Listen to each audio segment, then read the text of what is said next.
Welcome. The show is about to begin.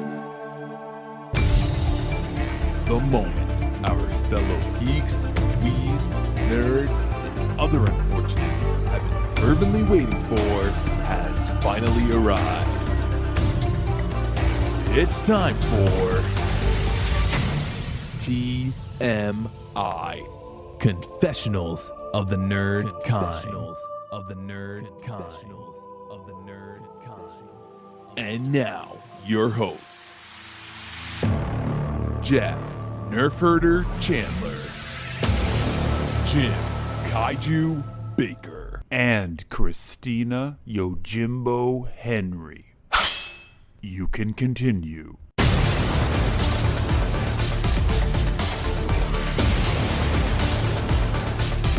And now, let's get on with the show. Here is TMI. Okay, all right, we're here. Welcome back after What? a week's hiatus. Unless you just listened to us yesterday, then Right. Boom, we're right back again. Right, I know. Are you getting used to us being bi-weekly? I am not.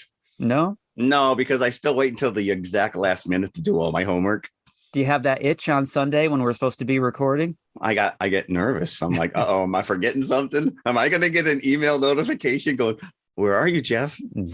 But no, Because I was going to say, happened. if you did, you'd probably need a cream. It's probably not really. You're missing us.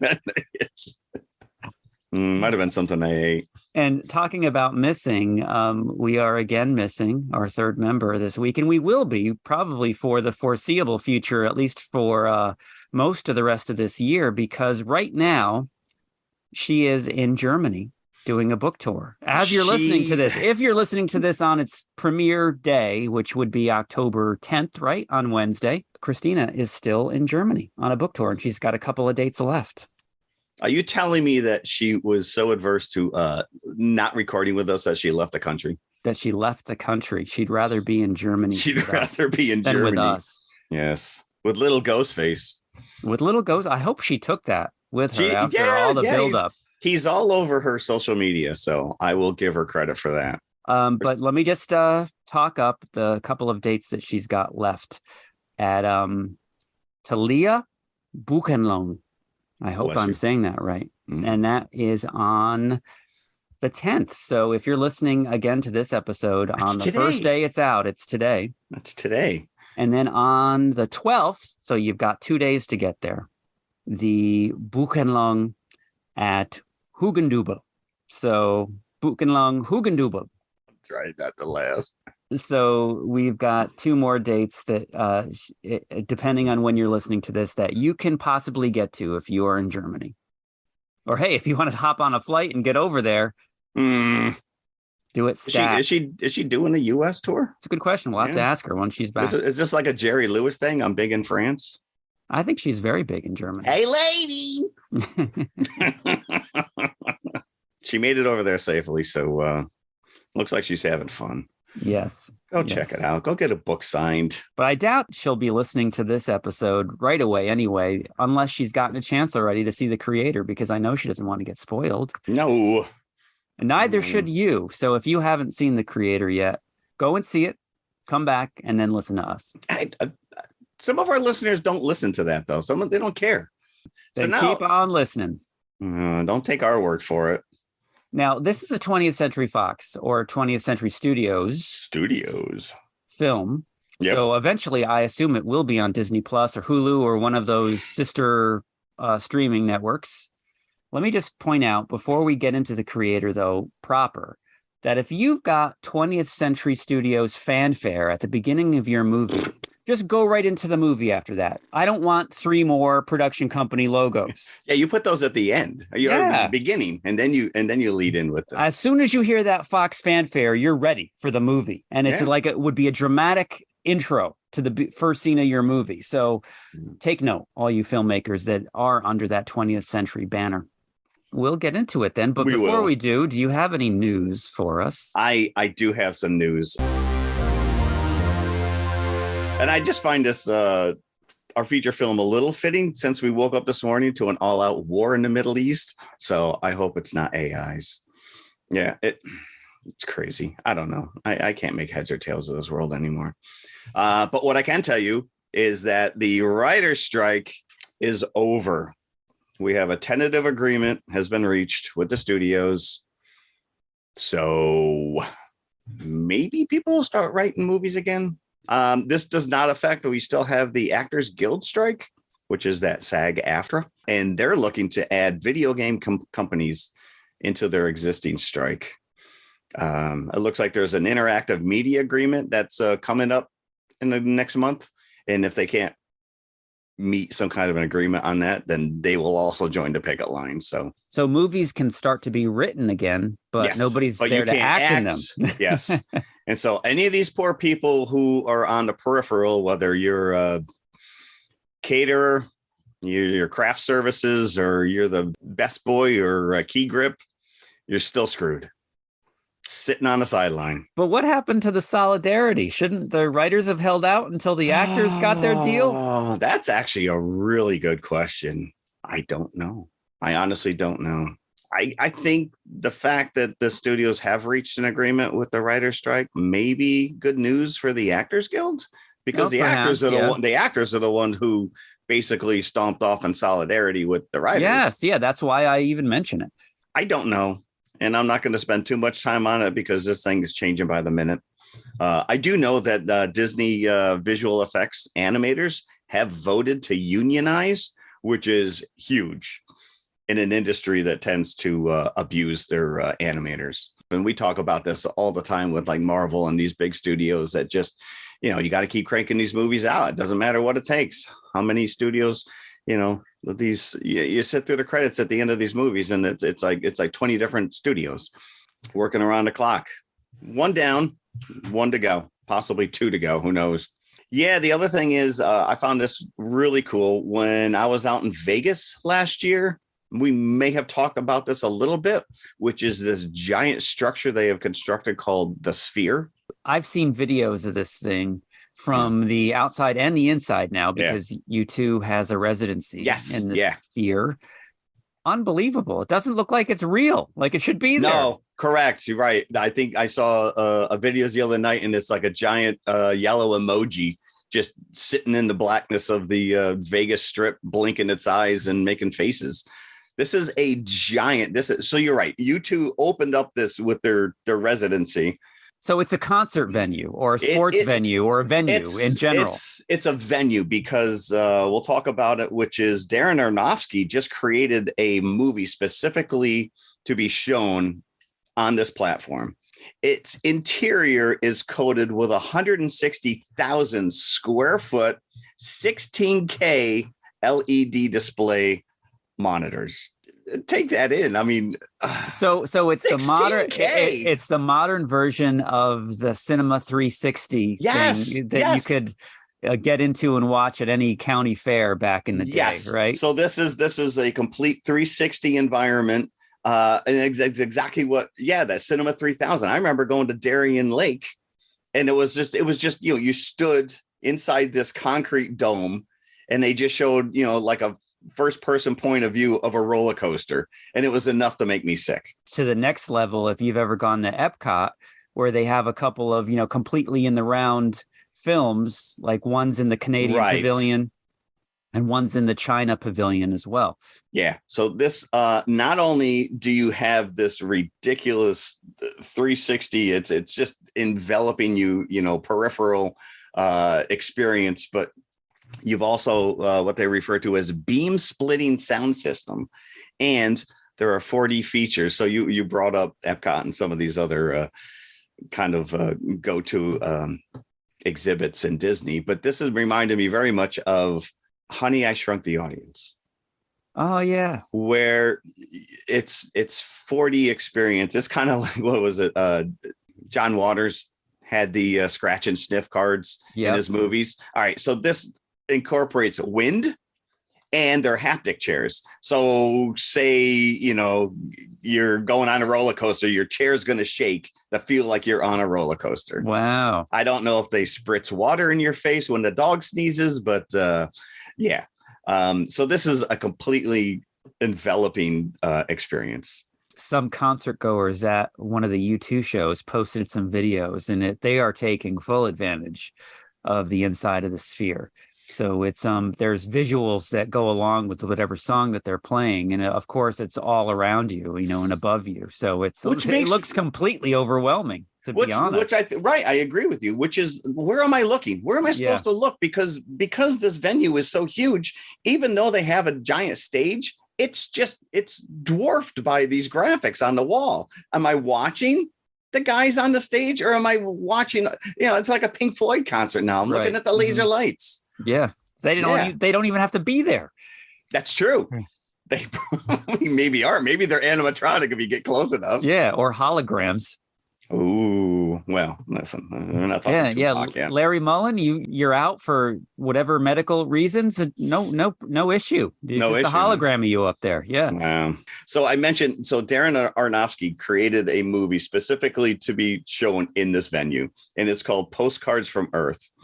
And when he started filming this, he actually took, and we've talked about this before, red cameras, which I think Peter Jackson kind of pioneered when he was filming Lord of the Rings. It's almost like a miniature IMAX camera. They took 9 of these and taped them together to create this to be able to film in this wide spectrum. Just that's all they did is tape. Anybody got duct tape? I need some duct tape. So Go to Lowe's. That's exactly what it sounded like they did. But then they send the best boy to Lowe's. That's what he does. I need some duct tape. So anyways, I guess now there is a custom camera that has been developed specifically to shoot for this venue. It is an 18K big sky camera. And it is 4 football fields wide. This thing, I can't even imagine. I remember walking into Best Buy the first time I saw 4K, 18K. It's got to be completely immersive. I don't know. Yeah. Eventually, it'll be like staring at the sun. The graphics will be so good that you can only look at it for a few seconds. Yeah, I mean, I would go to experience it. I don't know if I'd want to see it in concert. I'll go and watch a movie that was filmed. Imagine that if they could pull that off with a movie that's already in existence, that they could convert it to something like that. Wow, how would you? It would have to be like a, I don't even know, 1917 or like one of those war movies. Watching like Jurassic Park in a setting like that. Nedry's big enough on my pool. So when the cup of water starts to ripple, your seat would like go up and down, right? Maybe it would start raining inside the theater. Yeah. All right. There's some possibilities. So that is now out there. And if you go to Vegas, check it out. I also have to report that Emmy-nominated costume designer who worked on The Mandalorian, Book of Boba Fett, and Ahsoka has died. Her name was Shauna Terpsick. And I actually had to listen to a video how to pronounce her name because there's very little vowels in that name. And young as well. 56. It just said, I'm not sure, what the reasoning was, but it just said natural causes. I didn't get into too much about it. And it was, unexpected. Yeah. I just see there's a huge outpouring from, pretty much anybody who worked with her on Lucasfilm. And she actually got to start doing costume designs and whatnot for Firefly. Oh, okay. So, but I see the correlation, although she is probably, especially with Ahsoka, working off of existing designs because these characters existed already. She even though it's kind of like newer Star Wars, she's gone back to like the original trilogy to kind of replicate some of that look and feel, that nostalgia of it all. But 3 Emmy nominations, and she won 2 Costume Design Guild Awards for excellence in sci-fi and fantasy television. So we just finished up Ahsoka season 1. There's some pretty cool stuff going on there, and I would assume that she gets credit for most of it. So it's unfortunate. Some of those outfits are really, really impressive as well. That's one of the most memorable things about these newer shows, I think, is the look and feel of it, and the costuming goes a long way towards it. Yeah, no, I agree. So, But I did read something very humorous on X. I want to say Twitter. I'll probably never stop calling it Twitter. or you could just say X, formerly known as Twitter, Yeah, as yeah. everyone else does. And then eventually they'll just call it Twitter again, just like what happened with Prince. But um, somebody posted a picture of Mary Elizabeth Winstead from Ahsoka. Okay, what's as the name of her character? Hera Syndulla. Yeah. And it focuses on the badge on her costume. Oh, okay. I thought you were gonna say her buttocks. No. Yeah, there's a lot. I've seen other Yes. photos of that. Yes, correct. The badge on her Yes. shoulder or on her chest. Yeah. Somebody said, why do these badges in Star Wars always look like a cough drop blister pack? And it's true. Oh, I always thought they looked like the Purina cat food logo. Yeah, that's another one. Yeah, that's another one. Yeah, that goes all the way back to the original. Yeah, so if you get a sore throat, you just go to your badge and pop one out. Yeah. Colonel Sore Throat, we need your help. Mm-hmm. So, and I just want to end our news segment with this item. Jim, I know you're not a huge football fan. No. But are you paying attention at all to this crazy Taylor Swift? Well, yes, because that is now like being reported in media that has no interest in football. No interest, so, right? Correct. Yeah, she has just taken this. But a couple weeks ago, there was a rumor floating around in the comic book community that Taylor Swift was taking on the role of Dazzler in Deadpool 3. And of course, now the first appearance of Dazzler has gone through the roof. Everyone's speculating, jumping on this thing. Well, if you watch football at all, and she's showing up to these Kansas City Chiefs games because she's now dating Kelsey. The hell's his name? See, nobody even cares about him anymore. It's all about Taylor Swift. Anyways, she showed up to the Chiefs and Jets game with Wolverine, Deadpool, and Sean Levy, the director, in tow. So, rumors confirmed. Could be. It would seem extremely coincidental if it was not. Coincidental. But speaking of that, not knowing who this guy's name is, one of these reports I saw, because now people are coming to the games just to see her. Oh yeah, in whatever his box. jersey is like gone through the roof.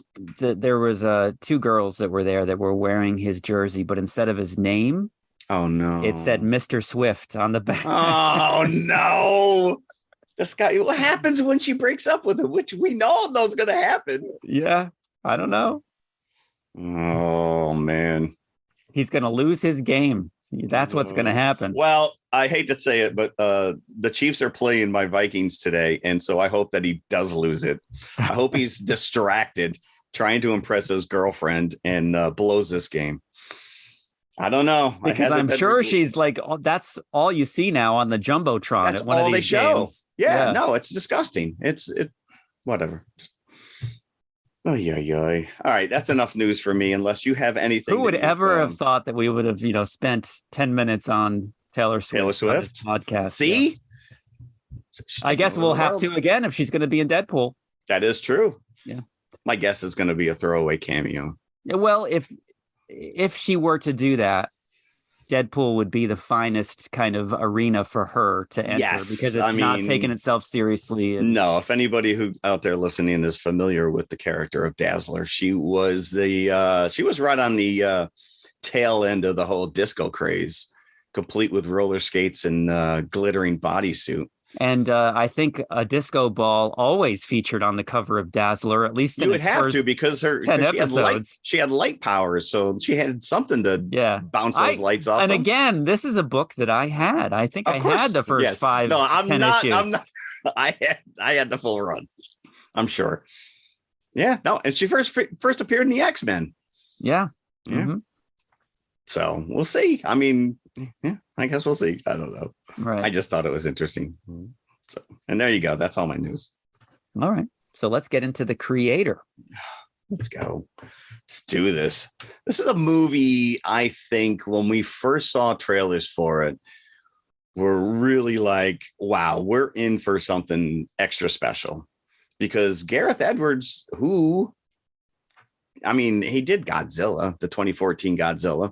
Yes, he did. And almost I can even say this. More importantly, Rogue One. Yeah. And that's the last movie. That was 7 years ago. I was in disbelief because I thought to myself, the last time I remember him directing a movie was Rogue One, but that can't be right. Right. That was so long ago, but that's true. It is true. I know, it's crazy. And you think all those sequel movies came out in between here. We got all 3 of those sequels. Yeah. And all these Disney Plus shows since Rogue One. And yet Rogue One seems to continually float to the top as being something special in the Star Wars universe. And it is. It is. It is. And I've got friends who are like, well, he doesn't know Star Wars. I'm like, listen, it was a nice take. It's all based on a one throwaway line in the original trilogy about this, how they got the Death Star plans. Right. Yeah. So even though, the naysayers of Rogue One can say, well, it's not consistent how Darth Vader's kicking ass at the end of this movie. And he's just so laid back at the beginning of Star Wars. He's tired. He's tired. Yeah. I think even Edwards has come out and said that was a last minute ad. And yeah, it is complete and utter fan service. But hot damn, when you saw that for the first time on screen, you were just like, who cares? Leia, she wasn't looking so good there, but it doesn't matter. It doesn't matter. Yeah, it would have been. I would have been very happy if they just showed her from behind. That. Yeah, you knew who she was. Yeah, don't even show her face. But you're right, because it does lead directly into the original episode 4, A New Hope. Mm-hmm. But you say that the trailer for The Creator was, it's promised something visually amazing and something different without giving too much away. Yes. All you're really getting is kind of like these snippets of this world. And I will say right from the beginning, the world building in this is exquisite. Amazing. It is fantastic. And I love the fact that nothing's ever really explained to you. No one really, you get the opening montage of these newsreels that kind of show you the first introduction of AI and artificial intelligence and robots and kind of like the slow moving, how they integrate into our society and into our everyday lives. But otherwise, I mean, technologically, it just they just assume you accept this world. Right. And very helpfully, they give you the definition of nirmata. Because you hear this about 1,000 times. Yes. So it's very helpful to know going into the story what this is, because that's the first thing you see is the definition of the word. But before we leave the trailer, I think, what did they play? Dream On during the trailer? Aerosmith? Oh, you're right. Yeah, you're right. So they hook you, with the familiar song, and it goes along with these great visuals, but this is a two-sided coin, because also when I was watching the trailer, I'm like, this looks amazing, but also Valerian and the City of 1,000 Planets. Well, we've been fooled before. Looked amazing, and they used Because by the Beatles. I'm like, this looks like the greatest movie ever, and then it's quite the contrary once the movie comes out. So this could have gone either way. Oh, that might be my craptastic movie next week. Valerian. But again, there was a lot like Valerian. Well, I'm not going to get off on Luc Besson. There was a lot there to be like, all right, I'm in on this. And that's the same thing with this. I was very excited for this because it's not based on an existing property. It's its own thing. This is not Star Wars, The Creator. This is not, you know what I'm saying? It's not relying on a name per se, other than Gareth Edwards. Who they large and proud. In some circles, that would be enough to get. That is enough. That was enough. Yeah, like I said, the goodwill that he gave me coming off Rogue One and Godzilla, which I know not everybody likes the legendary Godzilla series that's been dropping, but it makes me want to go back and watch that 2014 Godzilla now, because I haven't really watched that original in favor of the newer ones that have come out. Because, as we both are, we are even fans of Godzilla King of the Monsters. Sure. And we will have Godzilla X Kong Twitter. I don't know. Yeah. Godzilla Twitter Kong. But yeah, Mr. Edwards started off the Monsterverse with his Godzilla, his 2014 version of it. So yes, a lot of goodwill going into this movie. So you mentioned before we hit record that you wanted to talk about your audience. Yeah. So this movie's been out for 2 weeks. 2 weeks. Yeah. 2 weeks. I've been on vacation for 2 weeks. And so I did not get a chance to go sit down in the theater until yesterday. Thankfully, it was torrential downpour, so it was a nice day to sit in the theater. I had a woman with about 6 boys in front of me. They were all at the concession stand. They were all hyped up. This was the movie they were going to see. Oh, so was it a case of you saying, "Please don't say the creator, please don't say the creator" when they were buying tickets? I didn't hear them, but okay. I saw, because they always at Regal they pull up the little screen and have you pick your tickets, and I saw there it was, the creator. I'm like, well, this is the crew we're gonna get. You should have whispered in her ear, Paw Patrol is playing as well. Well, when I walked out, I said maybe we should have seen Paw Patrol instead. But the one little boy, he's like, $6 for a bottle of water. Are you insane? I'm like, yeah, I can't join the group.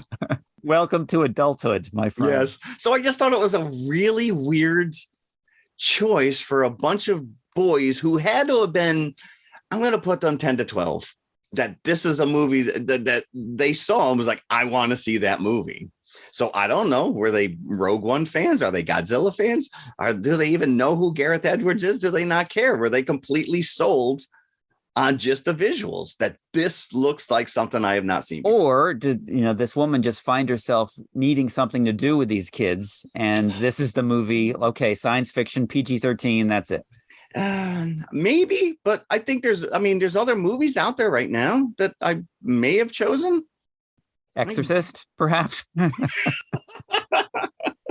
Not doing so well in the theater. Wow. So I just found it odd that I was going to have 6 rambunctious children in my theater for this movie. Yeah. They never made a peep. Really? Nope. Yeah, my child was the only one in the theater. My theater was predictably all single men that were all sitting by themselves. So when I chose my seats, it was like one seat here taken, one seat there taken, one seat there taken. So yeah, my theater was completely silent. I take my buddy Frank with me, and that way people at least think we're a couple. So no, I'm not just a single guy all by myself. I remember those days going to like midnight movies. It was a sad sack. But it wasn't, I can, thankfully say that it wasn't just white men in my theater. Oh, okay. So it was a diverse crowd. I mean, I'm assuming you saw the trailer, right? We all saw the trailer. We're like, boom, this looks amazing. And then once it dropped, you're getting this is the greatest movie ever made. I mean, the hyperbole is just like through the roof when you watch these news trailers telling me that this is the most spectacular thing. It gave me a big District 9 kind of a vibe. There is a laundry list of other movies that this is pick and chose from. This is one of them is this movie that we're going to cover a little bit later today. What is our backup feature? We didn't mention it. We didn't even mention it yet. The Golden Child. The Golden Child. But that was you just based on the trailer and what we did see was enough for you to be like, all right, this guy is protecting this child. He is the chosen one. Whether Colonel Taylor is the chosen one meant to save this kid or the kid's chosen one, it doesn't matter. Yeah, I think any movie that's delved into AI in the last 20 years could easily be thrown in this category, whether it's Terminator, Chappie, AI itself, Ex Machina.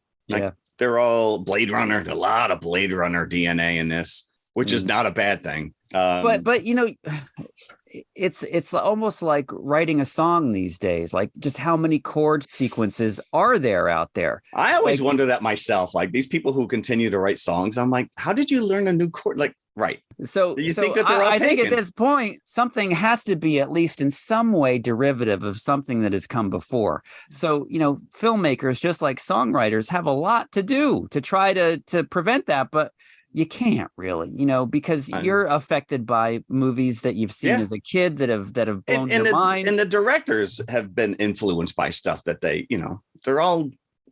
We just talked about this with the Meg 2 a couple weeks ago.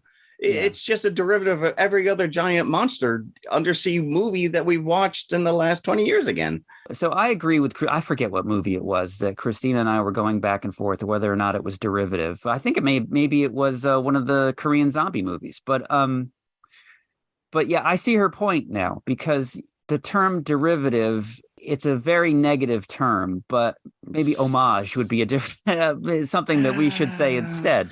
But I shouldn't be watching a movie and simply be going, wow, this reminds me of that. Or, oh, I feel like, Lucas even did it with Indiana Jones and the Kingdom of the Crystal Skull, which again, those are all homage movies to stuff that he grew up with.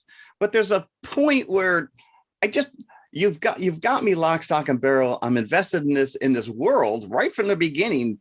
And yet the content, it's a nice packaging, but the content is the same old kibbles and bits. But I think it's more than just nice packaging. I think, as you said, the world building here is enough to get you through. I'm like, okay, they're giving props here to Alien, to Blade Runner, to everything else, but I'm invested in this world at the same time that he's created. Unfortunately, I feel like most of the other people associated with us, we're not invested. I'm going to say it right now. This John David Washington, he did nothing for me. I didn't believe anything that he was motivated. Well, I don't think he's a likable character. I think that's maybe an issue, but I think that's a brave choice on his part, because his character is, starts off as a liar. Well, so is. But there are so many plot holes. But yes. Okay, I'll give you that. That the plot gets in its own way many times during the course of this film. First and foremost is that John David Washington, who I think does a great job as Taylor. Now, is Taylor an homage in itself to Charlton Heston and Planet of the Apes? You know what? I actually thought that at some point, Colonel Taylor, literally, but I don't think. Yeah, he would lose in a fight to Chuck. Every time they mention Taylor, by name, I thought of Charlton Heston. Like no other character's ever named Taylor since 1969. Right. In a sci-fi film. That's where we go. Yeah, I agree with you. That's exactly where I went. Which could have been an homage, yeah. So he's an undercover agent trying to work Gemma Chan, or Gemma Chan's the actress, Maya. We should point out that Nirmata, which we've mentioned before, is a term that's heavily used in this film. And the way that it's used here is that Nirmata is the unknown creator of AI. Nobody knows who this is that started this whole revolution. Nobody knows specifically who Nirmata is, but it's like the father of AI that they all bow down to. So they send in Taylor, John David Washington, as an undercover agent to ingratiate himself with Maya and her team of AI, who are kind of outside the box, like a terrorist organization as seen by the U.S. government. And so he can track down Nirmata, because... And what we're skipping over is the fact that opening montage that shows you how AI has become essential to our world, and we use them as the police force. And then all of a sudden, kablooey, boom, big giant explosion. Guess what? They turned on us. They've eradicated Los Angeles in one giant nuclear bomb. So then you've got echoes of Battlestar Galactica, Terminator, all these anything, right? Which we joke about all the time about AI. This is how Skynet starts, and so the U.S. in turn has boom. That's it. We're done. We're done with AIs, and we're scooping them up, and we're crushing them, and we're killing them, and this new Asia, which is this place overseas like Taiwan. I mean, it's not really told. Yeah, they don't specifically say where it is. These people, these humans, want their AI and keep their AI, and it's the U.S. government who says no. We need to get rid of all of them. So now this new Asia is a terrorist state because they're harboring and making AI from a certain point of view. When it's been outlawed in the rest of the world. See, now that I got that from the get-go. To me, the U.S. government, Americans, are the bad guys in this whole thing. Well, that they're the bad guys because they threatened to kill the dog in 10 minutes in. I'm like, you're not supposed to like the U.S. government here. No, and they go out of their way to reinforce the fact that we are pieces of crap and that all the sympathy is on this AI. And there's a reveal toward the end of the movie that I think could have redeemed this entire story arc, and it goes nowhere. It's just so again, you're invested because visually it is really arresting. It is like you are so on board. And again, there's technology that they're throwing in your face that you just take at face value. You get these little snippets that you can donate your face to these robots. So again, sort of like Battlestar Galactica, you see many robots with the same face. So there's so much to like about this. And yet I walked out just like, really? That's what we came down to? You see, I let the story take me, and I just enjoyed watching him going from point A to point B to point C. Which is fine if you want like a chase movie. But again, logic is out the window. You are looking for a black man and a little robot in a world of Asians, and you can't find him. He's running through the airport. Like no one, at one point he gets thrown over the boat that's floating, and they don't think to look underneath the boat. This is true. I thought that myself. Yes. So many. But again, I think it's just if you shut your brain off, and we've said this many times. Listen, you know me, I'm number one at shutting off my brain. I wanted to like this. There was so much eye candy. Like every scene brought other wonder that I could just wow. I couldn't stop looking at this little girl, because the one thing, if anybody who's listening has not seen any graphics for this show, like it's a real human face, but from like the ears back, it's all robotics. But it's like Ex Machina. It's very much in that vein. But I mean, it is flawless. There's a scene where he's trying to hide her, so he puts the little Sherpa hat on her, but you can still see the gears and stuff. And I'm like, somebody had to go in there and create that. Like you can see right through her head. I mean, visually, there's robots, like fully formed robot personalities talking like a real human, carrying guns. Just the vehicles that they use were very Blade Runner-esque, but they're just like, you couldn't stop looking at this stuff. You're just like, yeah, I know. Especially those like giant tanks that they use towards the end of the movie. Very Avatar-ish when you get those big things coming through the forest, tearing down the trees. But again, I mean, just massive vehicles. Visually just so impressive. Yeah. And I don't want to get into the specifics of the plot, because if you think about it, even though that there's so much thrown at you during the course of the movie, the plot itself is pretty simple. That this Taylor, played by John David Washington, is an undercover agent. He's sent in to flush out Maya, whose father is discovered to be Nirmata after this nuclear device has exploded in Los Angeles. So again, this New Asia is what they call it, right? Yeah. That is where they're harboring AI, and Washington goes in undercover to try to stamp out Nirmata or suss out Nirmata, so the U.S. government can then go in and stamp him out to stop this uprising. And of course, he falls in love with Maya, marries her, in fact. Yeah. And impregnates her. The troops come in at the worst possible moment for Taylor. He's like, come on, dude. They're talking about their baby, how happy they're going to be. So you're not sure really if Taylor is still like employed considers himself an agent, or right. How long has he been there? Right. If he's just joined the resistance. But at this point, the troops come in and they pull him out. They're like, no. I was going to find out where Nirmata was. But you don't know if he was really, still working for the government, or if he considered himself one of the quote unquote terrorists at this point. So the government his buddy tells him at one point, don't go native on me. Yeah. So now you're getting right into dancing with wolves in Avatar again. So this is the first 10 minutes of the movie where the government comes in, blows everything to smithereens, like the nice beach house that he was living with Maya. I haven't even paid that off.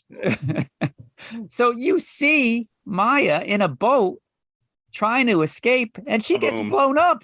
Oh, boom. Apparently, it doesn't take the explosion. Maya go boom. So for the rest of the movie, so then you get the 5 years later, Taylor, they come looking for him because he's taken himself out now. He's a civilian again because he's done his part. His wife is killed, and he's haunted every day by Maya. Apparently, the military 5 years down the road still couldn't get someone else in there. And the thing that kills me is that Maya figured out who he was because she heard him. Well, talking. she comes down the stairs just as he's on the phone with the and they're telling him, get out military. of there. Get out of there. We're coming. Like, no, not yet. I'm almost there. I've almost gotten Nirmata. Then he turns around. No, she heard him. Right. I didn't pick up on the fact that he knew that it was her dad that was Nirmata. I think that they just kind of knew that she was somehow tied to Nirmata when he was undercover. And then a little bit later in the movie, you figure out that, oh, it was her dad. Well, no, it was her. Yeah. But then you're told Nirmata. again, she's now Nirmata. It was her dad, but now it's her because her dad has passed away. Which makes me think he's the worst undercover guy ever. He couldn't figure this out. Or she was just lying to him the whole time. She just kept it from him, her husband and the father of her child. Because obviously, and you couldn't have this in this movie. You couldn't have this little girl in this movie without at some point revealing, yeah, this is really his daughter in a way. Well, really we all his saw daughter. that coming. Yeah. That was not a big reveal. No. At all. And it didn't matter. It didn't impact. It didn't change. I don't know. But what kills me is that he's like Ripley in Aliens. They come to him because they need his help now, because now they've figured out that Maya might still be alive. And now they've kind of sussed out that it's Nirmata is either her father or her, and they need him to get to her. But the weird thing is that we're told numerous times that you can donate your face to a robot. And we see that there's numerous robots that have her face. So why would they think that that is her? Somehow she survived that explosion and that she didn't just somehow donate her face to a robot beforehand. Okay, so that's although one I think he did point out that she had a ring. She was wearing a ring. And when they showed him the 3D surveillance camera or whatever, and he claims she's wearing his wedding ring, which had a tracker on it. She never figured that out. But yet he finds it in the blown up beach house. If it's got a tracker on it, you'd be able to tell it was in the blown up beach house, right? You wouldn't have to find it first to realize I think that. When he was tracking, I think that's why he was tracking. When he goes back with his buddy there. So he assumes she's living in the wreckage of the house? I don't know, but his buddy's like, dude, you're not going to like this. It's your old beach house. He goes, oh, I left a pair of underwear in there I need. Again, there's so many weirds. So yeah, I'm thinking all these things too, but I still am enjoying it. Right? I'm on board. But the big thing for me is that if he does find Maya, because that's the reason he goes back to help the government, because he wants to find. She's not going to welcome him with open arms. No, she knows he's a traitor, right?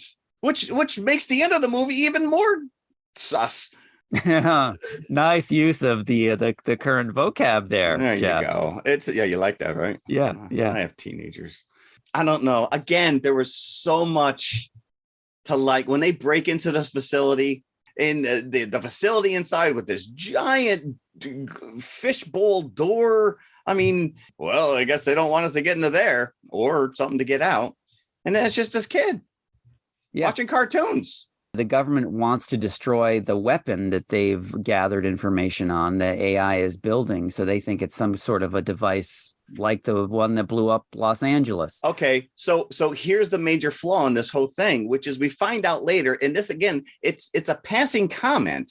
Oh yeah, by the way, that bomb that went off in LA, that wasn't us. That was a human error. They just blamed us. So why is the AI building a bomb? They just want to be left alone. Why would they even be building some kind of doomsday device? Well, it's revealed that the girl who we know as Alfie, because so this is the little girl who is the actual bomb. She is the weapon, but it's not really a weapon. It's her design is based on the embryo of Maya and Taylor's child that was killed. So this is all that Taylor has left in terms of his previous life. So he doesn't know that in the beginning.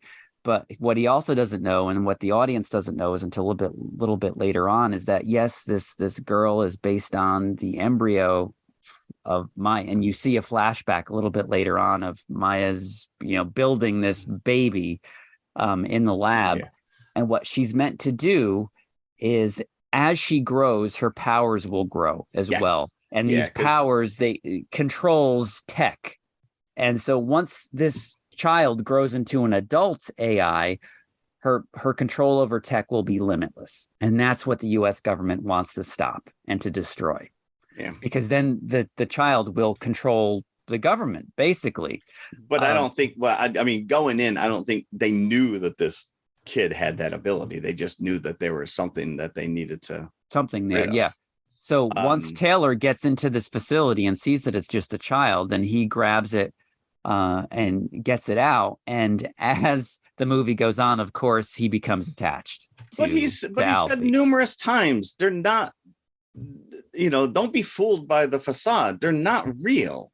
And so why he's so taken with this kid immediately, unless there's some psychic, maybe. But again, it's his child in a way. But he didn't. Maybe he had some kind of, because he knew that it was somehow connected to Maya. So this is where I feel that Washington was not selling me on this, his motivation whatsoever. I think that Washington's character of Taylor at the beginning, you don't like him because he's been lying to Maya. And you know from the get-go that the government are not good people. So he's part of that, right? Correct. We go out of our way to tell us how horrific the Americans he's really are. got to sell himself, not only to Maya if he ever finds her, but also to the audience. Well, he didn't sell me. He sold me by the end. But you're talking about these flashbacks, and this is the one thing, like, this truly is a love story. And numerous times you go back and you realize that, like, this guy just wants to reconnect with his dead wife. Once he finds out that she potentially still alive, I mean, you're jumping through some serious hoops. To find somebody who's probably going to hate you. You're gonna get a Marion smack right across the face. Yeah, Indiana Jones. Okay, fine. So now you're gonna steal this baby robot. I will say we haven't talked about Allison Janney. Like, how does she end up in this movie?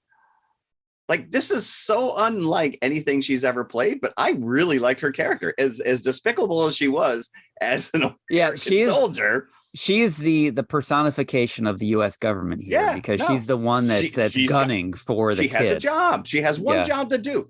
Was it 15? It was 15 years ago since the explosion in L.A. So think about the media hype that we have now when something like this happens. You have 15 years to build up hatred for these things. You have now taken them and eradicated them from your own country. And there's a small group of them over here. We need to get rid of them. That's xenophobic to the extreme, but like, she's got a job to do, and she doesn't give a crap what his emotion. We just need to get rid of this thing. So I don't care if it looks like a kid. So her motivations are a bit sympathetic, because she tells him early on that she lost her sons, her family in the explosion. So you don't know if she knows if it was human error or if the government's been lying. But as again, you said, she's got a job to do, right? Right. And this is where I said, like, why even bring that up if you're not going to make that some kind of a turning point? The AI can say, show definitive proof. We didn't do this. This is all you idiots. So the overarching thing, once we get into the end of the movie, is that the government has put all their chips in the same basket with the Nomad spaceship. Can we talk about the spaceship? Because first and foremost, it is gorgeous to look at. This is like, you've never seen a spaceship look like this. And it's really well constructed. We see it at the beginning of the movie with these beams coming down. If we've learned nothing from sci-fi, even the friggin' Emperor figured this out. You make 2 Death Stars. You don't just make one, right? So this would be like, saying that all of the U.S. government and its armies were controlled by the Pentagon. So if you take out the Pentagon, the entire army is crippled. Right. Or you just have one aircraft carrier that's somehow patrolling the entire world. So it's like having a destruct button. It's like Obi-Wan Kenobi shutting off the tractor beam with one thing. So if you take out Nomad, you've beaten, in effect, the U.S. government. If you take out this one spaceship, you've beaten the U.S. government. Wherever you go, there it is. Because there were points where I'm losing my geography, and I'm like, wait a minute. how did that get? Is there more than one of them? Because you see multiple beams and this thing's shooting out missiles left and right, and you're just like, can I also ask one thing? I didn't need this answered. Why does a warship have a garden? Yeah, the silent running thing that's never really explained. Right. It's like a space station where they just all live. And maybe that's food for sustenance, but I don't know. It was just a weird. So the end of the movie has Washington. Yeah, and it's kind of a throwaway way that he gets to Nomad, which is this circling space station. Is they have lunar flights going back and forth. Yeah, we'll just go to the moon then. So we'll go to the moon and we'll hijack one of these ships and we'll get it to Nomad, and that's what they do because he has to get the little girl. And once again, like I said, the entire world is looking out for this guy, and he just sneaks into an airport and gets on a plane, and then they commandeer the plane and land it on the giant warship, the only warship. That I will say that this scene here where they commandeer the ship and they get on board the Nomad, and he has to do X, Y, and Z. And Alfie is sent to perform X, Y, and Z. This to me was very Rogue One. The whole absolutely, and he's dependent on Alfie to shut this down because the missiles are being loosed from Nomad which is a great scene. Imagine watching this in the sphere. Because that scene overlooking the globe, the Earth, with these things dangling and dropping one by one was nauseous inducing. So he's in a spacesuit on one of the missiles that's about to be. He's going full Slim Pickens. And he's waiting for Alfie to shut down. Cool. Yeah, to shut down the whole system. And then he sets a bomb and it's 10 minutes. And I'm like, that's why he's on the missile, because he's setting the bomb to blow up all of Nomad. So he's dependent on Alfie to shut this down because she's just has this burgeoning control of tech, and he's hoping she's that she literally can do like you mentioned it before. She's Obi-Wan Kenobi, and she needs to turn off the tractor beam. Right. So she does, of course, at the last minute before the missile that he's stuck on gets launched. But what's funny to me is that all the missiles that did already get launched, because Nomad gets shut down, the missiles aren't explosive anymore. So they just harmlessly land. Right. I'm like, hold on. This thing is just loosening 3/4 of its payload. Yeah. And they still got to do collateral damage. But in that time frame, she has 5 minutes left, and she comes across all the robots with her mom's face. So now we're going to drag one of mommy home. So really, it doesn't really have anything to do with Maya herself. It's just a storehouse of robots that have Maya's face. So what they were going to be used for, I don't know. But, it's a room full of mommies for, Maya's are us. Yeah. We're going to open up a department store. So she takes one of them to drag it back with her to bring it home. And she has the chip from the real Maya, we didn't talk about the fact that they found the real mom and she was in a coma since the explosion. They've got a chip of her consciousness with them. So she was in a coma after that explosion. How did she get the embryo? They said previously that she had been doing the experiments in secret while she was married to Taylor. So while it was in her stomach, or she recreated it outside of her in the lab while it was in her. So she was lying to Taylor while Taylor was lying to her. And all the robot monks were keeping hush. They're like, we'll just let her do it. So fast forward to the big climax. Nomad is destroyed in the sky. So the government has been toppled. Unfortunately, Taylor sacrifices himself in order for that to happen. But he makes sure that Alfie, the little girl, AI, escapes in one of the escape pods. And so now she becomes what she was meant to be.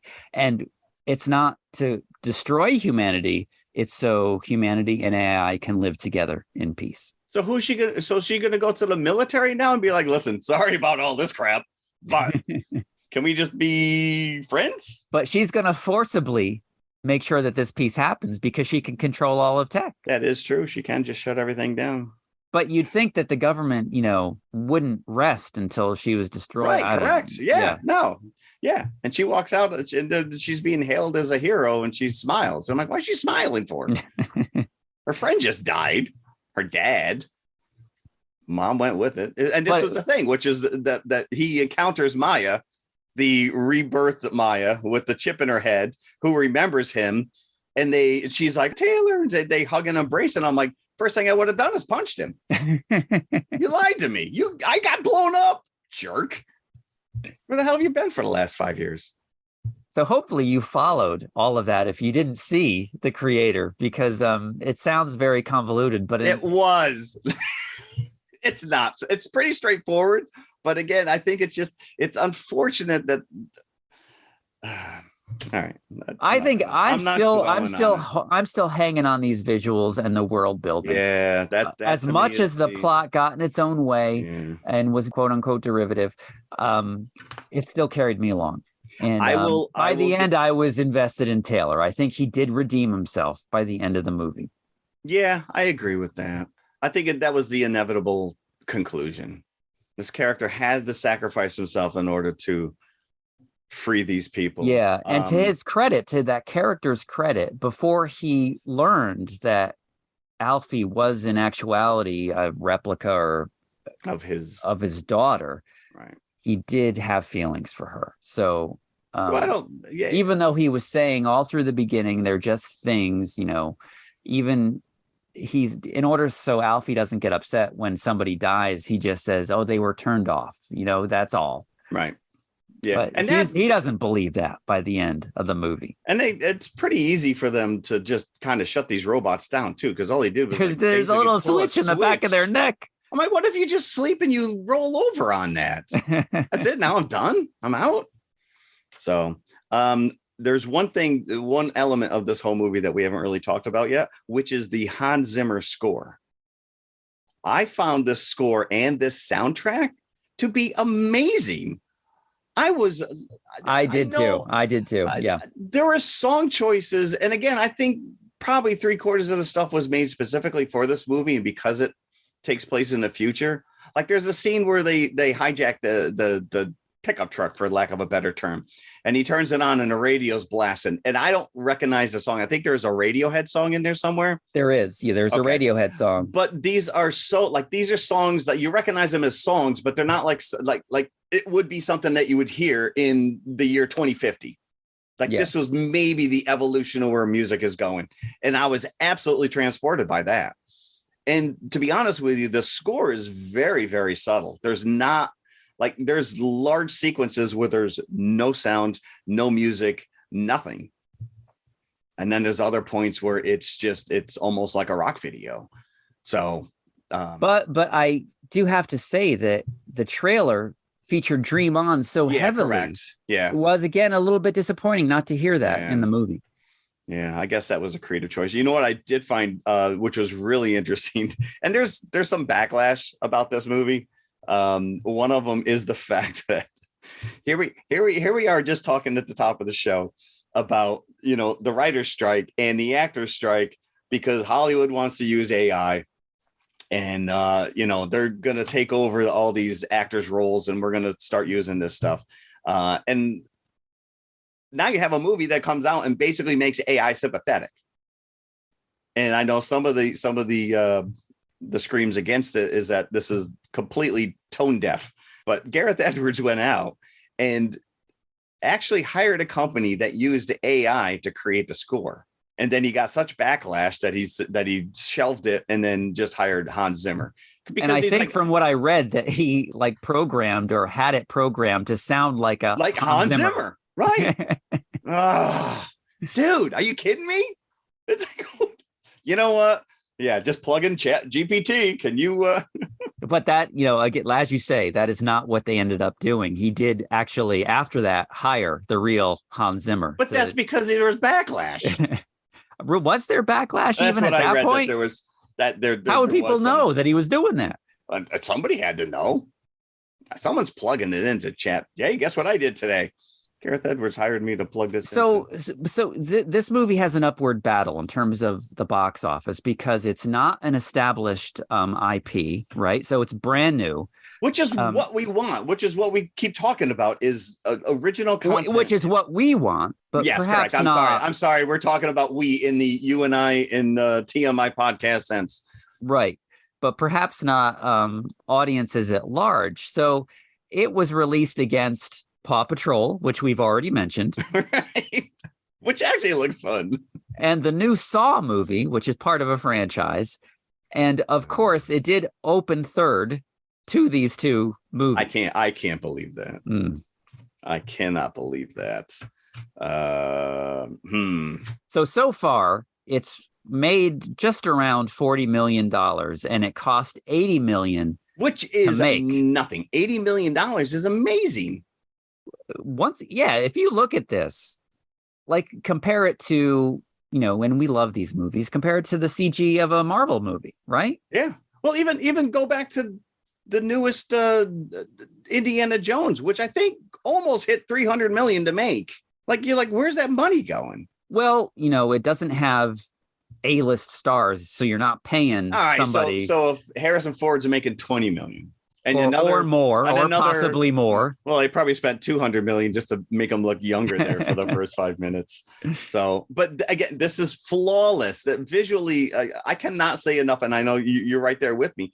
You look at this and you're like, every penny is on that screen. Like, you never once question this world. It's there. It is Blade Runner-esque, but you go back and you watch Blade Runner and you're like, oh, that's a model. And that's, So maybe this has more in common with Valerian than I would have thought. Maybe that would have been a good pairing with the creator. Maybe, yeah. But I still enjoyed it. I really loved the world building, and the world building was the gateway for me to enjoy the rest of the movie, regardless of the plot holes that I was picking up on. Yes, while I was watching it, it still took me away. Well, I'm glad. And that goodwill that Edwards has already mined with Godzilla, and then of course with Rogue One, also brought me a long way. Yeah. I don't think I'm going to look at this and be like, well, I don't think I want to see any more of this guy's movies. I'm still on board with him. This is like watching a M. Night Shyamalan, and you're like, oh, that was a stupid twist ending. I wonder what he's going to do next. like you're just kind of like, all right, well, that was a miss. Visually, just artistically, I cannot give this enough merits. But the story, because it was so derivative and so, I felt like it was everything we've seen before. I didn't buy his character arc. I had no emotional attachment to the kid, although I thought she did a great job. This girl, I don't think has ever acted before. She doesn't have. I was trying to look at like previous credits, right. But she's young, so there could only be so much that she's done. Correct. I hate to even poop on it, but I think critics were across the board positively looking at this, but all the detractors were saying the same thing that you are, that it looks fantastic, but it's got some glaring deficiencies. Like the Emperor has no clothes. Richard Roper, Chicago Sun-Times, great looking but strange and mostly unsuccessful hybrid of futuristic sci-fi thrillers. But again, like you said, how many ways can you twist a story without it just emulating something that you've read before or been influenced by? So, okay, your buckets aren't going to be overflowing here. You might have talked me up half a bucket, but I'm right in the middle of the road. I'm 2.5. 2.5. I'll go one bucket above that, 3.5. Well, okay. Visually, this is quite unlike anything I've seen. 3 3/4. I'll give it. I talked myself up a quarter bucket. 3 3/4. Yeah. See, if I could split the buckets, I would give the visuals in the artistic merit of it all probably 4.5 buckets. So this is of 5. I should always quantify that. This is out of 5 buckets. Yep. So you're going 2.5. I'm going 3 3/4. Yeah. The creator. Yeah. I want to just point this out too. Not that this has anything to do with the movie, but there was a Star Trek episode called The Changeling. They encountered a robot named Nomad, and he was searching for his creator. Really? Yes. But then V'ger was also looking for his creator at one point. So I don't know. Again, neither here nor there.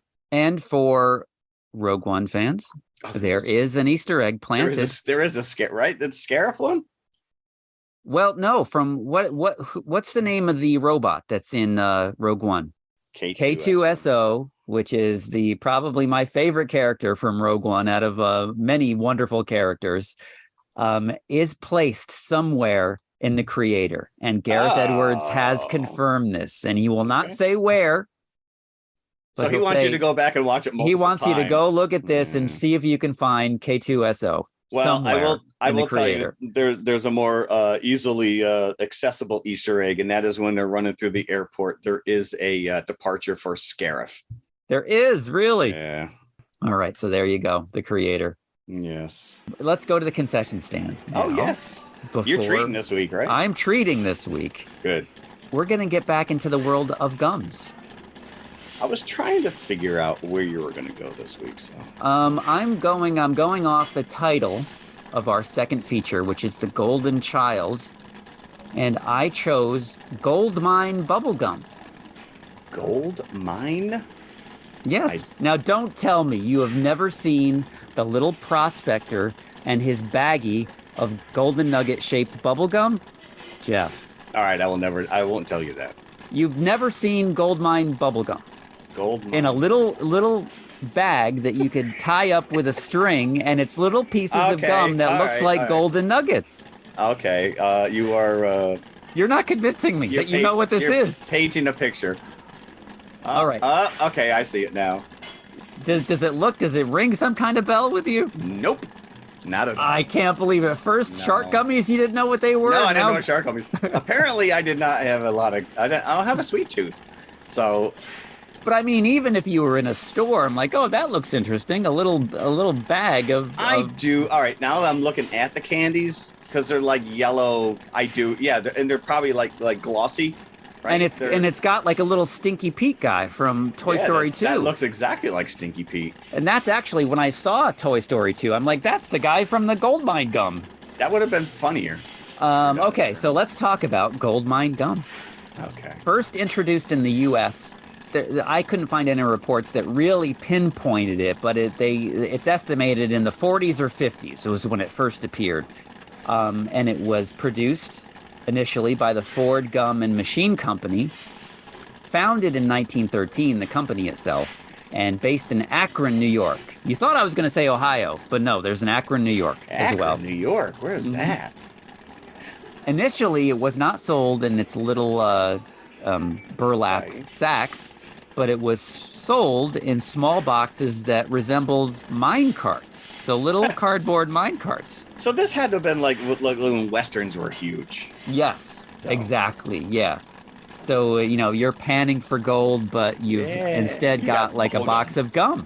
Back in the day, I guess they were bigger chunks of gum because each Yeah, they look mine pretty cart, small now. You'd have to have a they're mouthful. tiny. You would have to have a mouthful or perhaps Well, a you can whole buy bag. them in little baggies too.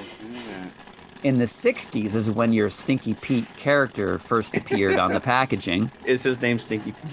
It's just some unnamed minor character, according why to didn't- this history. Why didn't they trademark that guy? They should have. Yeah. But just like anything, over the years, it's undergone several changes in ownership and production. In the 80s, it was acquired by Leaf International. And they also owned Whoppers and Milk Duds. So the lower tier of your candies. Wow, you're really throwing Whoppers under the bus there. Whoppers I'll throw under the bus. Milk Duds, I think, are a bit more They have a acceptable. higher cachet. Yeah. Yeah, they do. In 2013, however, and this is, I think, unique to a story like this, Ford Gum and Machine Company regained the rights. We want that back. They want it back. We own that. We're regaining control of Goldmine gum, and to this day, they continue to produce it. Where could you buy it? Because I'm going to tell you right now. I think it's like more in your specialty candy shops. Definitely, I would think like the in nostalgia stores. if you were to go in a Cracker Barrel, you would definitely find these in a Cracker Barrel. Interesting. And if you've ever been in like an Adams Fairacre Farms, which is local to New York, which is a Fantastic store. like a grocery store slash nursery kind of a place. Not nursery for little babies, but nursery in terms of gardens. That would be weird. So they have a specialty candy section in these stores locally here in New York. And you can get, and I've seen these in Adams before, boxes of 50s nostalgia candy, 60s nostalgia candy, and 70s nostalgia candy. And I think there's an 80s and 90s as well. Like an assortment? Yeah, an assortment. Really? And I believe that these are found in either the 50s or the 60s box, even though you can still get them today. Right. I've had these many times over the years, and then you can reuse the little burlap sack for what? I don't know. Put your marbles in it. Yeah. Well, if you ever go mining for gold, you have to put your real gold in there. Exactly. Yeah. And then somebody doesn't realize it, and they take a handful and they eat it, and then they break all their teeth. Or if you play jacks, you could, I guess, shove them all in there. But does anybody listening ever play jacks? I've played jacks. Come on, in the last jacks. 20 years? Not in the last 20 years. No. Okay. No, once or twice I've played it with my son. I've taught him how to play jacks. Yeah, I think I taught my kids as well. But the taste of the gum is, as you would expect, kind of like juicy fruit gum. It's got that really fruity flavor to it. Okay. But just like gum like that, it's, the flavor lasts for all of 30 seconds. Yeah. Before you've got to spit the thing out. But as you said, they're really a little small chunks, so you've got to put a substantial amount in your mouth. Yeah, you got to go like full to get anything out of it. In there. Yeah. So there you go. There's not much to it. But fun, Gold9. Yeah. Bubble gum. All right. It'd be really cool as if all these concession stands, like we actually had a website that we could sell them on and actually make some money. Well, there's tons of these websites out there that are just generic candy selling websites. And I had to dig through these things, forgive the pun. I had to really pick through these websites in order to get to the history of this thing. So there's multiple places where you can buy Gold9 gum. So they just buy it and resell it? Yeah, I think they do. They actually have, at Christmas time, there is a coal mine bubble gum. Ooh. And so it must be they paint them black. It's Naughty Nugget bubble gum. And all I did was take the miner and put a Santa head on it. Oh, no. And it must be just black coated. So it's Stinky Santa instead of Stinky Pete? Stinky Santa. All right. So that's our concession stand for the week. Right, so let's go back to the theater and we're going to annoy everybody with chewing on our cud of gum. Let's go watch The Golden Child. The Golden Child, 1986. 1986. In December, it was released head-to-head against Star Trek 4. Ooh, what? 86? Yeah, Star Trek.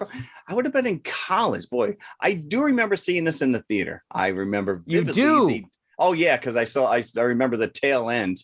Do you remember the trailer?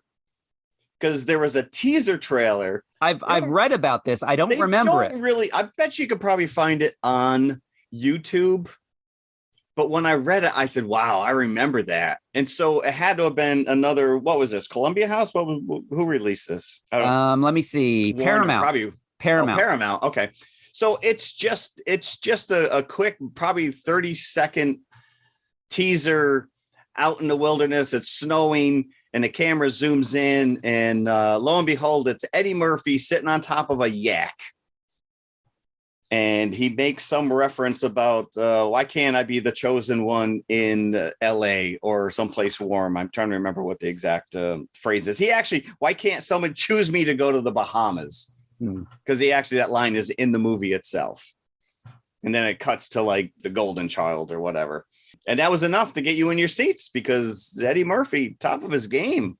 Yes, he was at the time. I think this well, what was that movie he did with James Garner that was like his first falter in terms of box office? Best Defense. I think that's what it was called. Oh, okay. That didn't even come on my radar because I'm just listening, 48 Hours and it was an 82 really kind of catapulted him. And then Trading Places right off the back of that in 83. And then we had Beverly Hills Cop in 84. So you remember seeing this on the strength of his name alone? Oh, absolutely.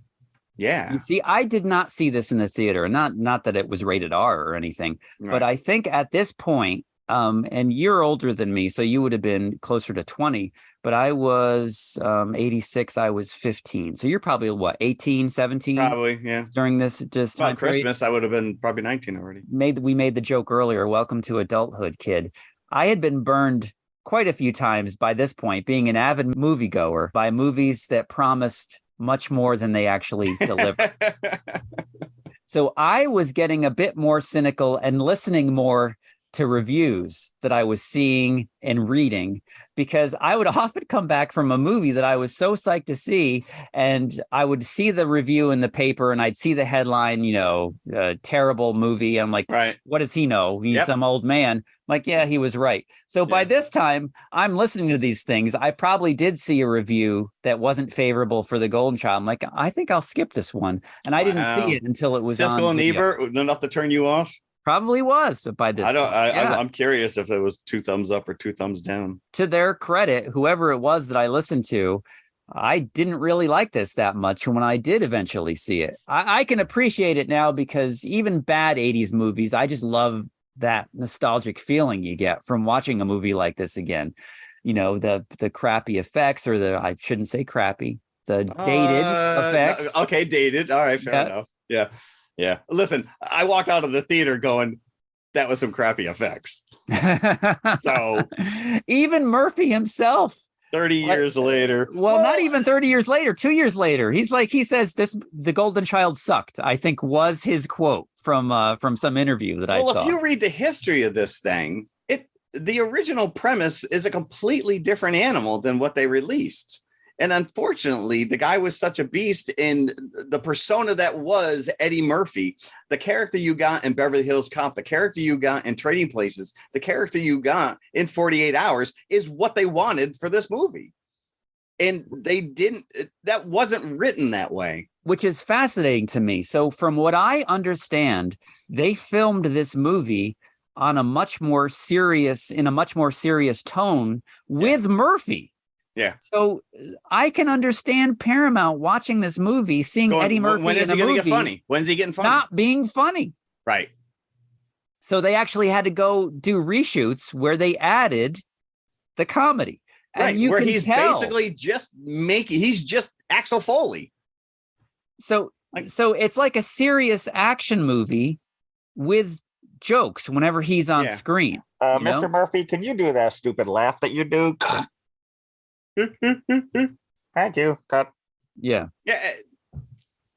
You hired this guy for a certain movie. You greenlit the script. And it wasn't enough, because I think that's what saves the movie here is the jokes that are in it, because there are some of the scenes in this, especially when he's going after the knife, which is hilarious. And it may be some of the funniest stuff that he's committed to film. Are that sequence alone. And I think that it needs more of that. If this were a straight comedy, I think it would be much better than it is. You're right, because tonally, he starts out as a very straight-laced guy. He is looking his job. He's like an undercover reporter. Is he like a cop? He's not, like, he's never really explained. Or with the beret, he looks like a guardian angel. It's like he's like a self-employed. He could be, Curtis Sliwa, who was, the guardian angels were huge back then.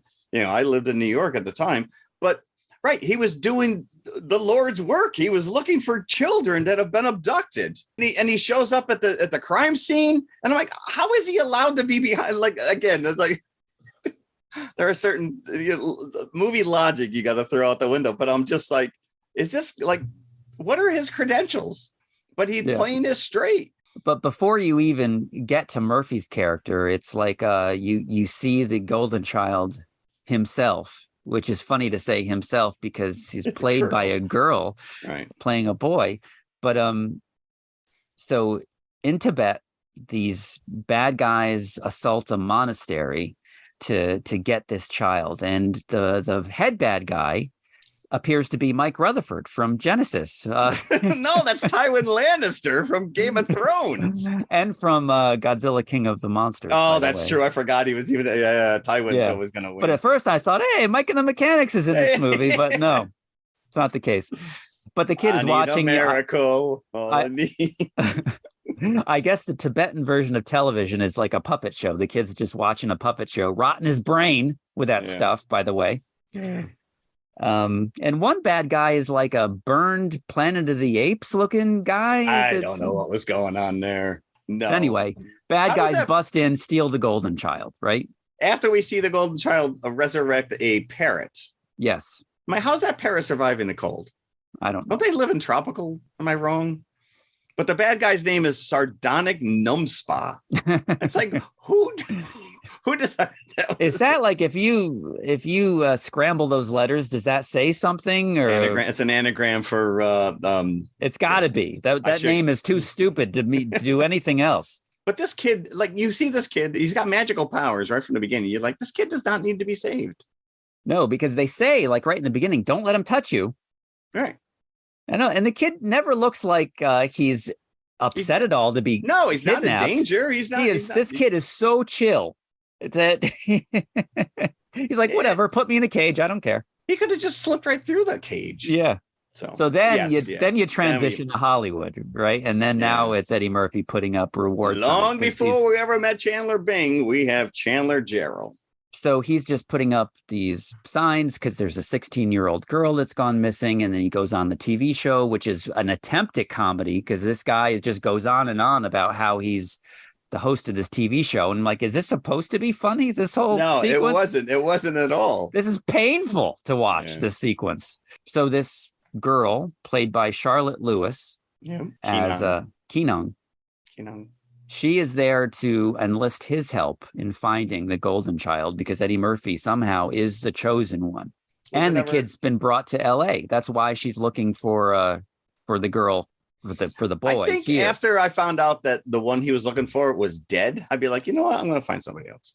Yeah. And so this is a talk about your plot holes. All right. So they trace the girl that he's looking for, the teenager, to this motorcycle gang. Who did who knows what to this girl. Correct, so right. Talking about how the tone is just completely off the rails. So it's revealed that the motorcycle gang, once they did whatever they did to her, sold the girl to someone else. As they're tracking her during the course of this, they find like a bowl of oatmeal with blood in it. So what the bad guys are doing, they bought the girl to get her blood because the blood was unclean and they need to feed the blood to the golden child. So why would you murder a girl to get unclean blood? The motorcycle gang looks pretty unclean. Just, take a little bit. You don't have to kill somebody to get unclean blood. Charlotte Lewis, who's playing Keenan, brings him to Medusa, for lack of a better Yes, name. I actually wrote, is that Medusa behind the door? This is where the special effects are like, we're either in or out. And they seem like last minute, like, oh, maybe we should make her a snake lady. Right. So she's behind like a wall that you only see her silhouette until you see the terrible reveal a little bit later on. Yeah. Yeah, no, I think but there's funny things here. Once you realize, if you watch this again and you realize it's a snake lady, right? So you hear the rattle like a rattlesnake. And then Eddie Murphy at one point says, "Do you got maracas back there?" Yeah. Yeah. So it's just, if you're going to go all in on this world that there's this mystical elements, it's not really found here. It's peaceful. But again, to really destroy whatever comedic tone that they want, once Medusa tells the backstory of this child, the child is here to rescue us from damnation. One of her ancestors was raped by a dragon. I'm like, it brings you right out of the okay. I want to see that flashback. That's not very funny. At and all. Then to that line, Murphy says, "Does that happen a lot where you're from?" He says, right. I think he just they came in and they just filmed him making like 25, 30 clips. And it was like, we'll find a spot for that. And then there's another scene where the golden child in captivity makes a Pepsi can come to life, which looks like it's taken right from a California Raisins commercial. Yeah, I don't know why they didn't. I just mentioned a little golden nugget farmer guy. They should have trademarked this dancing, putting on the Ritz Pepsi can. And it's funny, once they raid the motorcycle gang's house, when they find the teenage girl dead, where the one that Eddie Murphy is after, they're watching a rat video on MTV. Body talk. Like, this is the epitome of evil. This is what the bad guys do on their downtime, is they watch MTV. Well, that's funny because when he was putting up the flyers early in the movie, they were playing Heart, Best Man in the World. So yes, they are. I did recognize Ann Wilson. I didn't know if it was Hart, but I knew it was her. Am I wrong? All right, I don't know. Maybe it was just her. Either way, right? They're going out of their way to be like rat equals evil. Yes. Yep. It's so you watch those videos now. We were on vacation for the last 2 weeks, and Pluto has a fair amount of music video channels. And I found an 80s channel that just plays obscure songs, like not your standard 80s stuff, like songs you haven't heard in 30 years.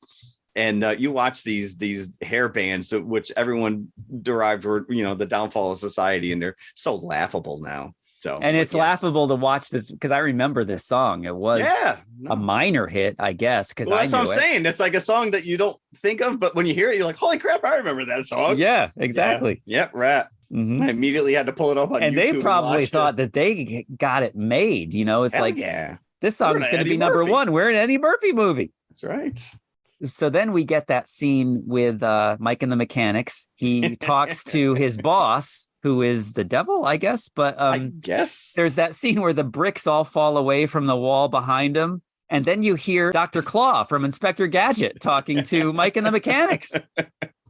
That was Frank Welker, by the way. It was. And it was doing his Dr. Claw voice. He should have been doing Scooby-Doo instead. Yeah. That would have been funnier. Yeah, he was doing the Claw. And because you, Gadget. And that's when we get the exposition that the Ajanti dagger can kill the child. And get the Ajanti dagger. All you need is, what was the cat's name that Dr. Claw used to have? Oh, Spot? I don't know. Not Azrael. That was Smurfs. No, I'm thinking Hong Kong Phooey. The cat's name was Spot, but he had stripes. Oh, okay. But Dr. Claw had a cat, right? He did have a cat. Yeah, because he was like he was like Dr. Evil. And that Dr. Claw, that was his name. Yeah, that was it was all about the cats. That's right. Let's talk about Inspector Gadget for the next half hour instead of this. Remember that Matthew Broderick played him in the movies? Yes, I think they made two. Yeah, they did. The second one, he brought in, I think they brought in like a wife or something. The second one. So Murphy now, for whatever reason, he finds out because I think Medusa tells him that they've got to get the Ajanti dagger. Well, listen, once a snake tells you that, you gotta follow through. So then he has to go to Kathmandu to get the dagger. Did Bob Seger tell him to go there? Oh, Kathmandu. That would have been great. Yes, so he's in Tibet following the parrot. How he knew to follow the parrot? Parrot was telling him to follow him?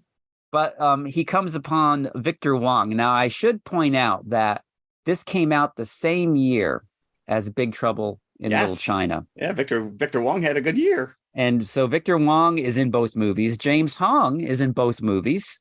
Go ahead. We also have a Peter Kwong. And so we got Wong, Hong, and Kwong. And there's, I think, one of the elements from Big Trouble in Little China is like rain and lightning, and one of those guys is in this movie as well. Yeah, I did like the fact that James Hong is playing Dr. Hong. So not a stretch. But then you get the reveal a little bit later that Old Goopa is who's being played by Victor Wong. So he's the merchant that Eddie Murphy comes across in Kathmandu, who, and this is very funny as well, I will admit, takes $100 bill. He's like, no, I meant to give you the single. It's like, give me that. And then there's this back and forth between them. And it turns out that Old Goopa is, of course, the guy that he is meant to see, and Kenang's father as well. He has to take this test to get to the knife. Only a man whose heart is pure can wield this knife. So he's got to walk on all these stone pillars to get across. And it's kind of like a Raiders thing where if he steps on the wrong one, it collapses or what have you. And then you hear Goopa's voice like echoing in this chamber saying, how many people have done this? None. Yeah.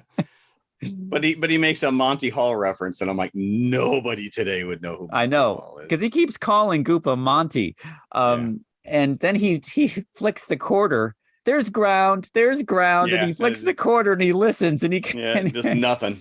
It just keeps going. But this is so he's given this glass of water, and you have to traverse these pillars, these stone pillars, without spilling it. Just drink it. Well, that's what he figures out at the end of it.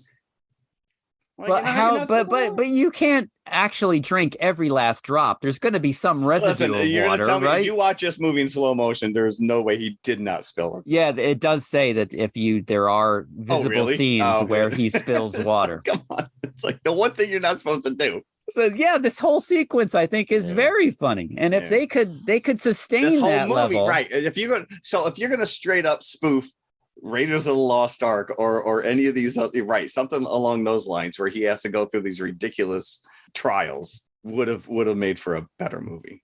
And then he calls the other. What does he call Mike and the Mechanics? Numsy or Nunzy? Numsy, which is, yeah, because like I said, his Numspa is his name.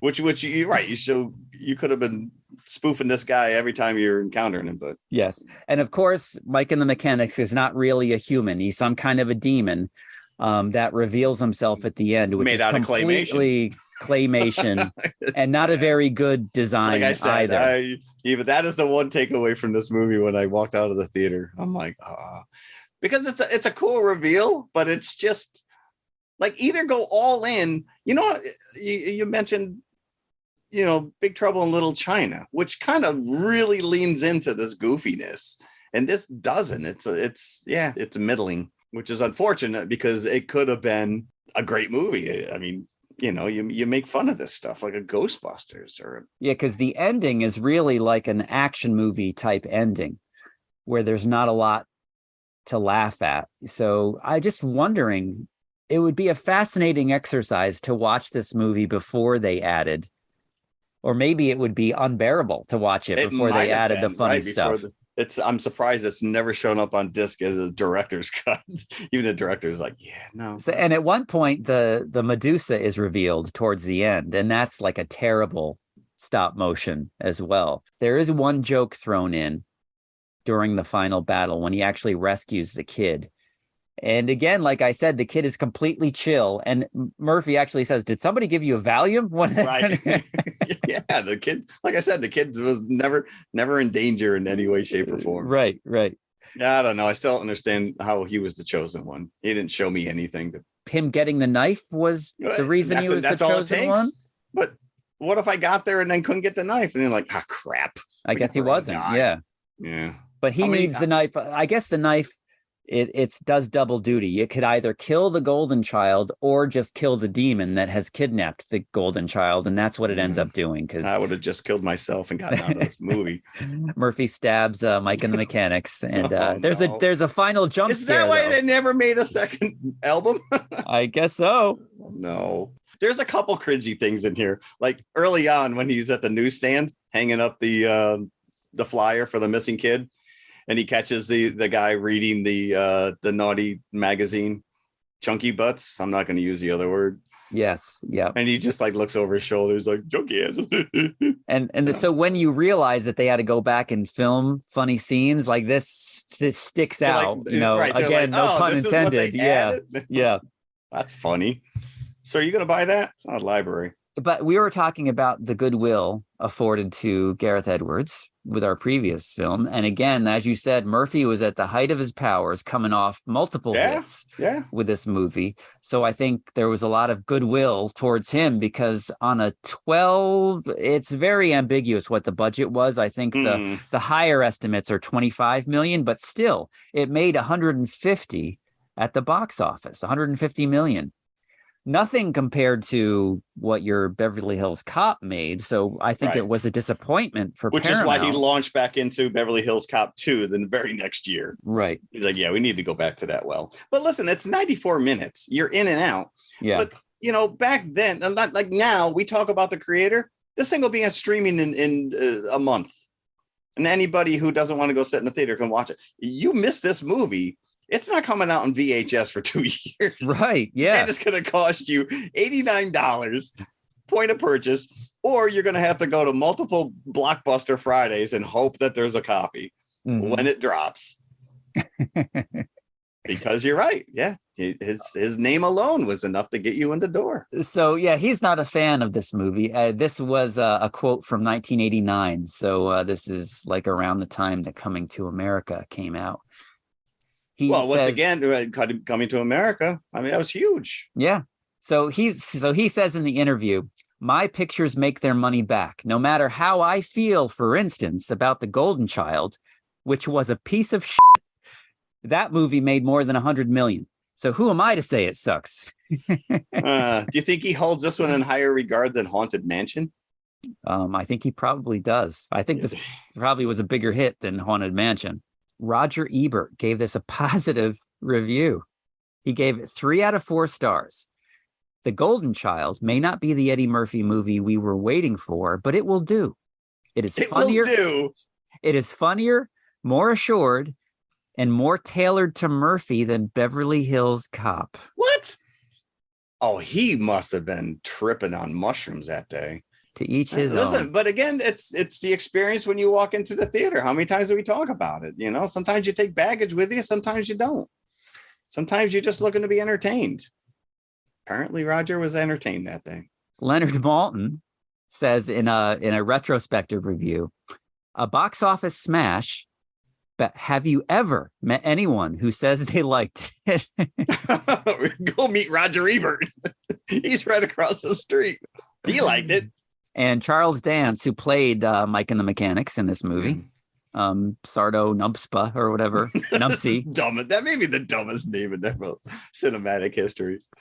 I don't think as an actor you should back off from any experience, so I thought, okay, we'll try this. And I did, and I know that it's now played over and over again, and a lot of devotees of that kind of thing say it's their favorite film. Boy, he's sugarcoating it. Yes. You know what? You get a paycheck. Not everything's going to be. We all got stinkers. Here's a fascinating backstory as well, is that they originally hired John Barry of James Bond, King Kong, who does these expansive, lush soundtracks. They hired him and he did an entire score for this movie, which they threw out because this was when, of course, it was more in a serious vein. So I would love to hear what he did with this movie. That's got to be disheartening when you put that much work into something and it just gets put on a shelf somewhere. And apparently, according to this, some of Barry's musical cues remain in the final cut of the film. And one track appeared on the first soundtrack release. So unfortunately, I was not paying attention. No. All right. So what would we give to The Golden Child? As a nostalgia thing, I'd probably go, 3 buckets is my solid, it's okay kind of a review. So I'll go just a little below that with this one. I'll go 2 3/4 for The Golden Child. I am right there with you. 2 3/4. Okay. It is. I had no nostalgia connection to this whatsoever, other than to say I remember seeing this in the theater and I didn't like it. It's of its time.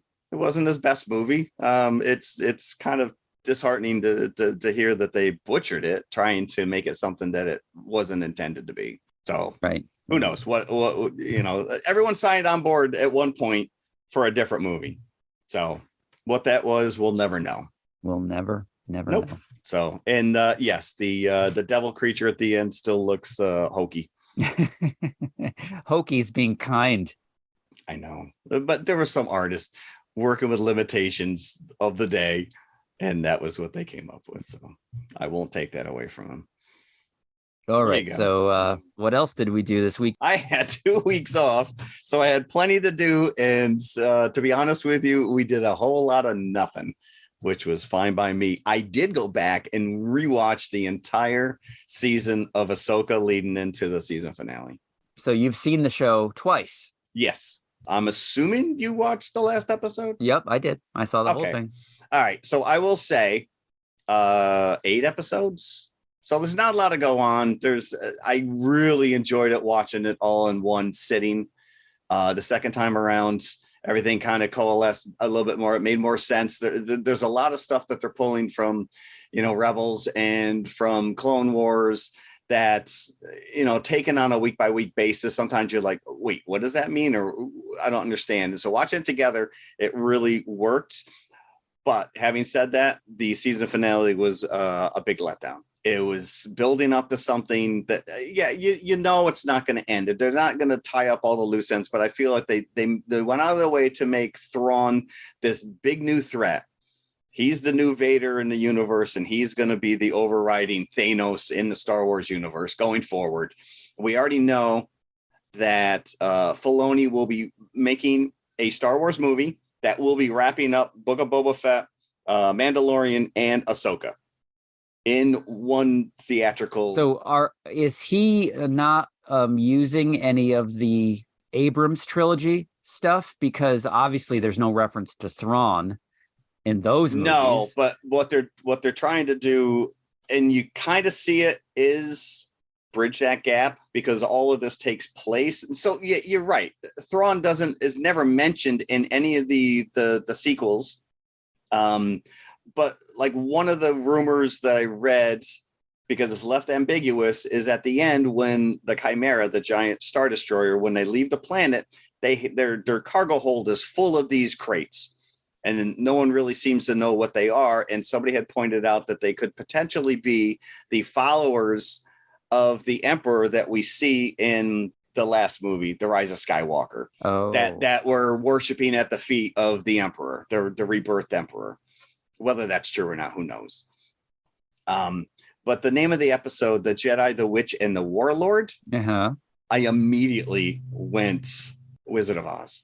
And everyone else is like, oh no, it's a C.S. Lewis. Lion, C.S. Lewis, right? The Chronicles of Narnia. But there's a scene where Ahsoka, Sabine, and Ezra are running through the castle, being chased by the reanimated stormtroopers, and I got such a Wizard of Oz vibe from that. They're literally racing through the castle to get to the witch. It's too bad that Ezra couldn't leap through one of the stained glass windows that were there.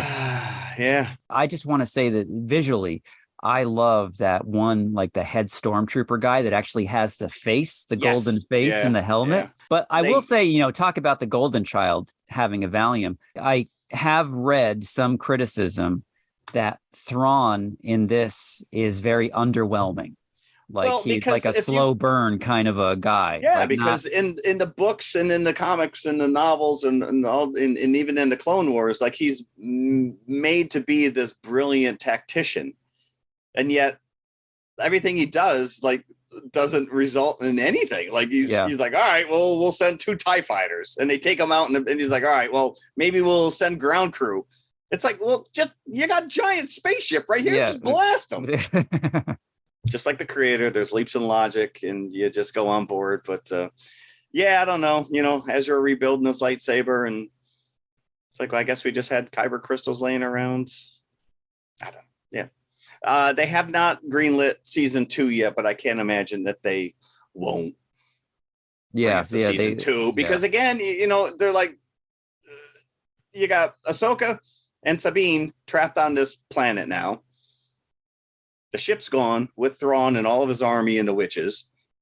Ezra somehow escapes, makes it back to the Rebel fleet, or they're not even a Rebel alliance, the Republic. So I don't know. I still believe. Let's see where he's going with this stuff. So yes, Ahsoka. So I'd just like to mention that I got really excited when I saw that there is a new podcast out there called My Life in Lyrics, and it was being touted as Paul McCartney's podcast. What? So I'm like, I am on board. So I listened to it yesterday. There's 2 episodes that are free.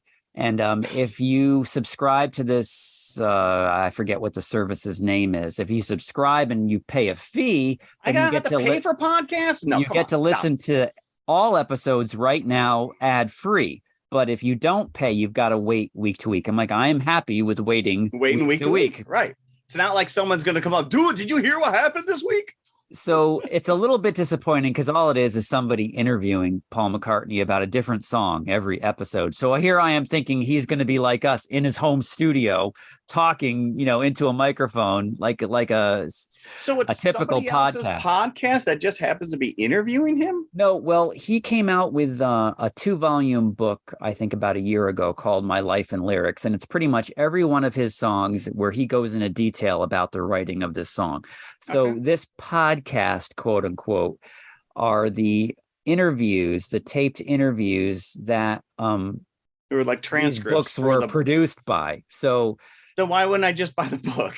Exactly. So it's a I little mean, I bit. guess it's cool to hear it coming from his lips Yeah. because he had that. There was a mini series or something where he was it Paul Rubens, where he was being interviewed and they were talking about a lot of tracks and they were playing tracks of some of the old Beatles stuff. Is it not Right. Paul Rubens? Am I giving this guy his wrong name? And it's like I can't remember where I left my slippers. And this guy is pushing 80 something. And yet he can remember the first time he ever laid down certain licks for a song. Oh, I remember I was in the corner. And so I'm always fascinated with it. The 2 episodes that are available now, the first one is for Eleanor Rigby, and the second one is for Back in the USSR. And the Eleanor Rigby one is fascinating because if you're, a Beatles fan and you've read any of the literature, a lot of people speculate whether or not that Paul was somehow subliminally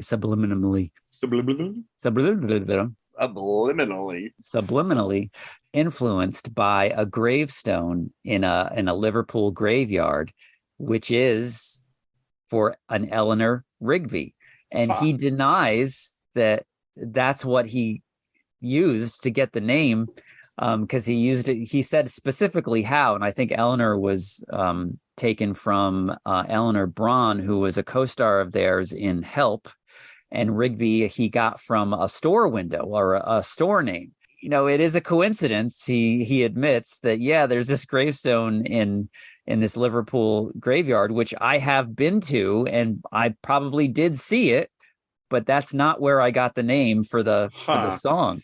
So that story down the tubes, huh? Yeah. And he said just a few feet away, apparently from this gravestone, there's a gravestone with the last name Mackenzie. And of course, Father Mackenzie is in the song as well. So, but he says that that's not from that gravestone either. What originally the lyric was McCartney, but he felt uncomfortable putting his own name in the song. So he changed it to Mackenzie. I think he's just misremembering it. These are just 2 of the little, factoids that you get in this podcast. So it's a fascinating listen. It really is. All right. Okay. So I can listen to the first 2 for free, and then I have to sign up. Well, no, unless you just wait, and then eventually the other ones will be free as well. I mean, a lot of podcasts are like that now with their Patreon. Mm-hmm. And if you subscribe, you get, a week early or whatever. But like you said, why do I need, if I listen to it a week early, I still have to wait another week for the new one. Yeah. And it is, I don't like ads, it's not like I enjoy listening to them, but if it's a choice between paying and listening to the ad for free, sure, I'll listen to it for free. Yeah. Speaking of podcasts, what's really cool? You don't have to pay to listen to this one. No. Have you noticed that ever? Ever. This is completely free. Free. Yeah.